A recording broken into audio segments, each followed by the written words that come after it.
میں نے تو یہ پریڈکشن کی تھی کہ وہ اگست میں واپس آ جائیں گے. کچھ ان کا اکڑ پنا بھی ہے. ایگو بڑا اچھا ہوتا ہے لیکن اس کو پازیٹیو وے میں لینا چاہیے. میرا خیال ہے کہ ہم لوگوں کو اس چیز سے اب نکل جانا چاہیے. اب ہم بڑے ہو گئے ہیں دکھاووں سے. میری نظر میں اس نے نہ اپنی کوئی جگہ بنائی نہ اس نے کوشش کی. میں اس کو بہت بڑا پولیٹیشین پاکستان کا مانتی ہوں. جو گیم وہ کھیل جاتا ہے ہماری سوچ سے بھی آگے ہوتی ہے. ہیلو ویورز، السلام علیکم. ٹی وی ٹوڈے ڈیجیٹل کے ساتھ میں ہوں آپ کی ہوسٹ نور امان اللہ، اور ایک نئی سٹوری کی ساتھ آپ لوگوں کی خدمت پہ حاضر ہیں. میرے ساتھ آپ لوگ دیکھ سکتے ہیں ایک بڑی ہی انٹرسٹنگ پرسنالٹی موجود ہیں جن کا نام ہے لالا رخ صاحبہ. یہ سائیکی ریڈر ہے. ان کی سائیکی کے مطابق، ان کی نالج کے مطابق ہم آج جانیں گے کہ سیاست دانوں کے ساتھ کیا ہونے والا ہے اور آنے والے دن ان کے لیے کیسے ثابت ہوتے ہیں. السلام علیکم. وعلیکم السلام. کیسی ہیں نورا؟ الحمدللہ. تھینک یو سو مچ لالا رخ صاحبہ، آپ نے ہمارے لیے وقت نکالا. اور جاننا چاہتے ہیں، بڑا تجسس ہے، بڑی کنفیوژن چل رہی ہے کہ آنے والے دنوں میں پاکستان میں سیاسی حالات کیسے رہیں گے. ایاک نعبد و ایاک نستعین. بہت زیادہ جو ہے نا باسی کڑیوں میں ابال آ رہے ہیں. نون لیگی پھر واپس آ گئے ہیں. پورا پاکستان پریشان ہے. مگر حیرت کی بات یہ ہے کہ ہم نے خود تو ان کو بلایا، نو کانفیڈنس کا ووٹ دے کر ہم نے ان کو خود انویٹیشن دی کہ جی آئیں. ہمیں پتہ تھا کہ یہی آئیں گے واپس اور پھر وہی ہمارے ساتھ دھمال ہوگا. وہی اچھا امیجن دس. امیزنگ بات یہ ہے کہ آتے ہی ان کے ڈالر کا ریٹ زیادہ ہو گیا، قیمتیں بڑھ گئیں، پیٹرول بڑھ گیا. سمجھ نہیں آئی کہ یہ لوگ تو یہ ہمیں بچانے کے لیے آئے تھے. آوازیں یہی آ رہی تھی کہ ارے عمران خان بہت برا ہے، ہمیں بچاؤ ہمیں بچاؤ.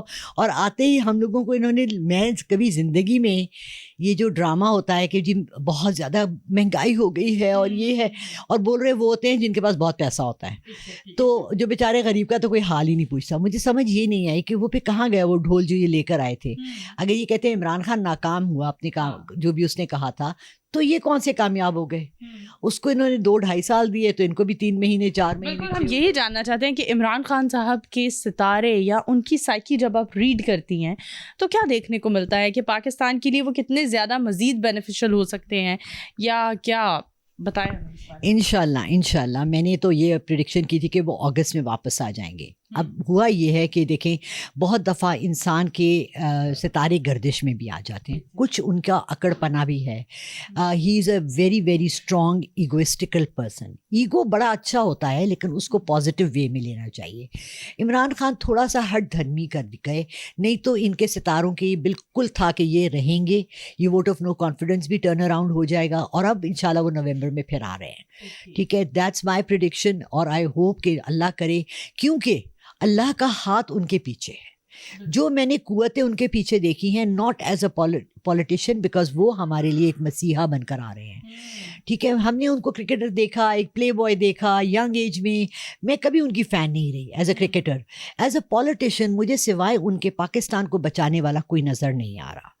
اس لیے ہم سب دعا کر رہے ہیں کہ اللہ کرے. اور میری سائیکک ریڈنگ بھی یہی ہے کہ انشاءاللہ ان کو ہی واپس آنا ہے اور کچھ کر کے جانا ہے. اچھا، ہم نون لیگ اور پی ٹی آئی کو تو بہت زیادہ ڈسکس کرتے ہیں. کیا لگتا ہے اس ساری سچویشن میں پاکستان پیپلز پارٹی کہاں کھڑی نظر آ رہی ہے؟ دیکھیں بلاول بھٹو تو ہیز نو ویلیو. سچی بات بتاؤں، میری نظر میں اس نے نہ اپنی کوئی جگہ بنائی نہ اس نے کوشش کی. ٹھیک ہے، اپنے وہ نانا اور امی کے ہاتھوں پہ چھلانگے مار رہا ہے، لیکن اس کو خود بھی تو کچھ کر کے دکھانا چاہیے نا. جہاں تک آصف زرداری صاحب کا ہے، میں اس کو بہت بڑا پولیٹیشین پاکستان کا مانتی ہوں. جو گیم وہ کھیل جاتا ہے ہماری سوچ سے بھی آگے ہوتی ہے. تو ہی از اے گریٹ پولیٹیشین. اپنے بیٹے کو گروم کرے، اس کو تھوڑا سا سکھائے. لیکن زرداری صاحب کے ستارے آپ کو کیا دیکھتے کو مل رہا ہے؟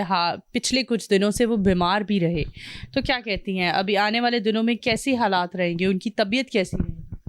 نہیں، طبیعت تو ان کی اور بگڑے گی، لیکن اور ان کے ستارے بھی گردش میں ہیں. ان کے لیے کوئی بہت اچھے حالات نہیں ہیں، نہ اچھا ٹائم ہے. وہ آرام سے بیٹھ جائیں تو زیادہ بہتر ہے ان کے لیے، کیونکہ ایکٹیو پالیٹکس میں اب وہ نہیں آ سکتے. اچھا، ہمارے ہاں ایک معاملہ ہوتا ہے نا، ویسے تو اللہ ان کو مزید صحت یاب کرے اور جلد از جلد وہ بالکل ٹھیک ہو جائیں اور مزید پاکستان کی اسٹریٹجی کو بہتر کرنے کے لیے جو کچھ سوچتے ہیں وہ کریں. لیکن ہمارے ہاں جب کوئی بھی پالیٹیشین ایک اچھی اسٹرگلنگ لائف گزارنے کے بعد بیمار ہو جاتا ہے یا کوئی بھی ایسے معاملات ہوتے ہیں تو لوگوں کی اس کے ساتھ فیلنگز افیلیٹ ہو جاتی ہیں. تو کیا آپ کو لگتا ہے فیلنگز افیلیٹ ہونے کی وجہ سے آصف علی زرداری صاحب کو کچھ یا پاکستان پیپلز پارٹی کو کچھ بینیفٹ ملے گا؟ دیکھیں ان کے کچھ ڈائی ہارڈ فالوورس تو ہیں سندھی، کیونکہ میں کراچی میں 18 سال رہی ہوں تو میں نے پیپلز پارٹی کا وہاں زور دیکھا ہے. میں بی بی کے ساتھ ڈائریکٹ نہیں مگر انڈائریکٹ بہت انٹریکشن ہوئی ہے. انہوں نے آفر کی تھی مجھے پیپلز پارٹی جوائن کرنے کی 1990 میں نے ریفیوز کر دیا تھا، بیکاز کسی کی اگر سوچ آپ کے ساتھ نہیں ملتی تو آپ اس کے ساتھ پارٹی میں نہیں جا سکتے. اسی طرح مجھے نون لیگ سے بھی انڈائریکٹلی، کیونکہ میں نے مریم نواز کے ساتھ کام کیا ہے، آفرز آئی ہیں. میں عمران خان کے ساتھ کام کرنا چاہتی ہوں بیکاز مجھے ان کا فیوچر نظر آتا ہے بہتری کے لیے، جو کہ ہمارے جیسے چند لوگ جو رہ گئے ہیں، جو ابھی تک ایک صاف ستھرا پاکستان جس نظریے کے لیے تحت اس کو لیا گیا تھا، حاصل کیا گیا تھا. یہ واحد ملک ہے پوری دنیا میں جو کسی مذہب کے نام پہ لیا گیا، لیکن اب آپ کو وہ مذہب ارد گرد کہیں نظر نہیں آتا. اچھا، میں چاہتی ہوں کہ پولیٹیشنز اگر چلے، سارے پولیٹیشنز اچھے ہیں، سب پاک صاف دودھو دھلے ہیں، مگر مجھے صرف ان کی ایک چیز چاہیے، ایک پورٹل بنائیں. کتنا مشکل ہے آج کل ڈیجیٹل ٹی وی کے وقت میں، کتنا مشکل ہے. ایک پورٹل بنائیں، اس پہ ہر ایک اپنا سی وی ڈالیں، ہر ایک اپنا اچیومنٹس ڈالیں. دیکھیں نور، آپ اور میں نے 29 ایئرس جابس کی ہیں. ہم کہیں جاتے ہیں اپنا انٹرویو دینے کے لیے تو ہم پہلے اپنی سی وی دیتے ہیں. ایگزیکٹلی ان کا کیا ہے، ان کا بیک گراؤنڈ کیا ہے، ان کی ایجوکیشن کیا ہے، انہوں نے کیا کیا.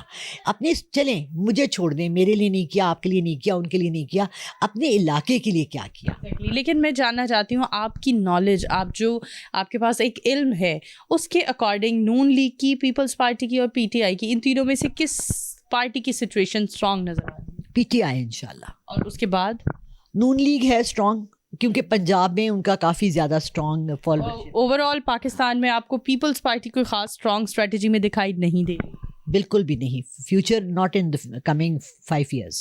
اچھا، بہت ساری جگہوں پر عمران خان صاحب تسبیح کے ساتھ دیکھے گئے اور کئی لوگوں نے مطلب اس بات کو ایک اپنے پازیٹیو طریقے سے بھی انہوں نے اس چیز کو ایبزارب کیا، لیکن کچھ لوگوں نے بہت زیادہ تنقید بھی کی. تو کیا سوچتی ہیں یہ تسبیح وغیرہ، ان ساری چیزوں کو اگر کوئی اور بھی اپنا لے، آپ کوئی سجیسٹ کرنا چاہتی ہیں اکارڈنگ ٹو یور نالج؟ نہیں، آئی ڈونٹ تھنک کہ اس سے کوئی فرق پڑتا ہے کہ کسی کے ہاتھ میں تسبیح ہے نہیں. جب میں اسٹارٹ کیا اپنی سائیکک ریڈنگز اور میں نے یہ کہنا شروع کیا کہ مجھے اللہ کی طرف سے یہ گفٹ ہے اور میں یہ اللہ کی مرضی سے کرتی ہوں اور میں نے اللہ سے اجازت لی، ہر جملے میں میرے اللہ تھا، تو مجھے سب نے کہنا شروع کر دیا آپ کو سر پہ دوپٹہ پہننا چاہیے، آپ کو یہ کرنا چاہیے، آپ نے جینز اینڈ ٹاپ میں بھی انٹرویوز دیے ہیں، آپ نے تو ایسے بھی کیا ہے. میرا خیال ہے کہ ہم لوگوں کو اس چیز سے اب نکل جانا چاہیے. اب ہم بڑے ہو گئے ہیں، داڑھی اور نقاب اور عبایا، ان چیزوں سے، ایگزیکٹلی دکھاووں سے ہمیں انسان کے اندر دیکھنا چاہیے. اب چلیں میں مانتی ہوں ہر ایک کو اللہ نے یہ تھرڈ آئی اوپن نہیں کیا، یہ نہیں دی، اتنی ایجوکیشن نہیں ہے، لیکن میں روٹی کو چوچی تو نہیں کہتی نا، سب روٹی کھاتے ہیں. جب آپ کو اتنا نالج ہے کہ آپ کو موبائل یوز کرنا آتا ہے، یوٹیوب دیکھنا آتا ہے، آپ کو فحاشی دیکھنی آتی ہے، تو آپ کو ججمنٹل اس پہ نہیں ہونا چاہیے کہ کسی کے ہاتھ میں تسبیح ہے یا نہیں ہے. کیونکہ ہم نے تو اپنی آنکھوں کے سامنے ابھی ریسنٹلی اتنے بڑے مولانا کہلانے والے لوگوں کے اسکینڈلز دیکھے، ایسی چیزیں دیکھی کہ میں تو یقین مانے ڈر گئی ہوں. میں نے 3 سال حجاب پہنا، ٹھیک ہے، 3 سال حجاب پہنا، اور میری ٹیچرز مجھے کہتی تھی اسکول میں کہ ایک دفعہ حجاب اتار کے دکھا دو کیسی لگتی ہوں. میں نے کہا نہیں. لیکن 2 ایسی خواتین کو میں نے دیکھا اس حجاب کے آڑ میں ایسے کام کرتے ہوئے کہ میں نے حجاب اتار دیا. میں نے کہا نہیں، کیونکہ جب میں حجاب پہنتی ہوں تو لوگوں کی ایکسپیکٹیشن مجھ سے ڈفرینٹ ہے، ٹھیک ہے نا. جب اس کی آڑ میں، داڑھی کی آڑ میں اور حجاب کی آڑ میں جو لوگ جو کام اس ملک میں کر جاتے ہیں، میں اللہ ہمیں ان سے بچائے. بالکل جی. اچھا، وائنڈ اپ کی طرف چلیں گے اور لالا رخ صاحبہ آپ سے جاننا چاہوں گی کہ کیا سوچتی ہیں، کیا تھیم لے کر، کیا سوچ لے کر اس فیلڈ میں آئی تھی، اور پاکستان میں کیا اتنی پذیرائی مل رہی ہے آپ کی فیلڈ؟ نہیں جی، ابھی تو پذیرائی تو بہت دور کی بات ہے. ابھی تو لوگوں کو نالج بھی نہیں ہے کہ سائیکک ریڈنگ کیا ہوتی ہے، جبکہ باہر کے ممالک میں اس کو بہت زیادہ یوٹیلائز کیا جاتا ہے. پولیس کے پاس ہوتی ہے، پولیٹیشنس کے پاس ہوتی ہے، آرمی کے پاس ہوتی ہے، اسپیشل جو برانچز ہیں انٹیلیجنس کی ان کے پاس یہ ہوتے ہیں. سائیکک ریڈرز کرائم سالو کرتے ہیں، ان کے سارے جو معاملات ہیں ان کو وہ سلجھانے کے لیے استعمال کیا جاتا ہے. ہمارے یہاں ابھی بھی وہ حساب کتاب، پیری مریدی، موکلات، تعویذ، یہ چیزوں کے پیچھے پڑے رہتے ہیں. کیسے سوچا اس فیلڈ میں آنے کا؟ جب پاکستان میں اس چیز کا رجحان ہی نہیں ہے تو آپ نے کیسے سوچا کہ اس فیلڈ کو جوائن کیا جائے؟